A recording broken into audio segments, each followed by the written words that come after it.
denok ala inorez, denala ez erez, denok ala inorez, denala ez erez, bakarka ezin da. Baina bihotzak libro, fusilak ala katean,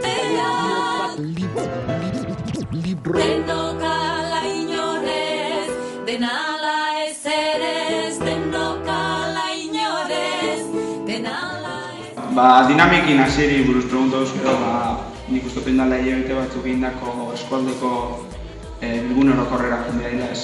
Han ikusi izan, Erreserri ikasturte barrerako epinditzeko helburu nagusi bizila batetik kastin aktibazioa eta azaltik presotei izlaizei buruko lanketa potente bat ikiez.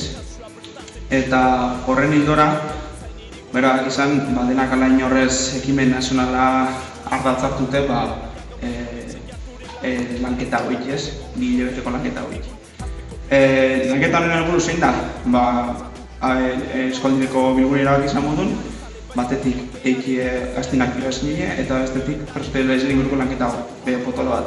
Horitzeko biderik honena zein da? Aukeratu dugun, konpromiso txiki zen bide izin daikela jarrera pasibo bat dukien pertsona horrek erakartzeko modurik horrein.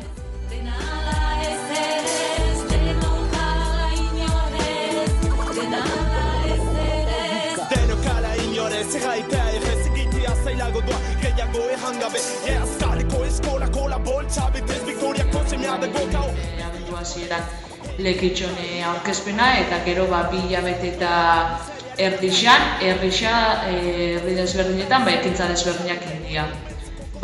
Esateako gutun eta postala bixaldu presuai, bestalde batetik ere gaztiak egon geha, galdetzeko ia preste ongo liakene txofer juteko zenidi laguntzen.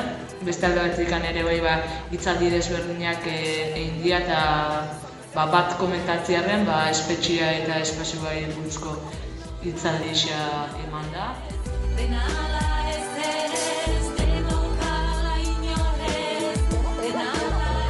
Azkenean gatazka honi konponbidea eman nahi bali bezalako eta euskal preseti eslari guztiak etxian eta gurekin euki nahi bali baritxugu derrigorrezkoak dira konpromiso maila desberdinak. Eta azkenean bakutzak ikusiko ere, zein godoan eta ez doan ingo. Gure euskal herriak lapurtatzen nafartak gudenok zuberotak Aita iziran baino semia horan daño legia dugu barda Lezrak ezukan mendiak bere odolaz gorritu zituzten guraie. Heriotzaren aurrean kantuz bizia lahil. Inurrixan lana biharrezkoa dela. Askotan pentsatzen dugu agerizko lana dela benetan indarra dakana, baina zeharka eta atzian gehatzen den lanak ere bere biziko garrantzitsua daka egunerokotasunean.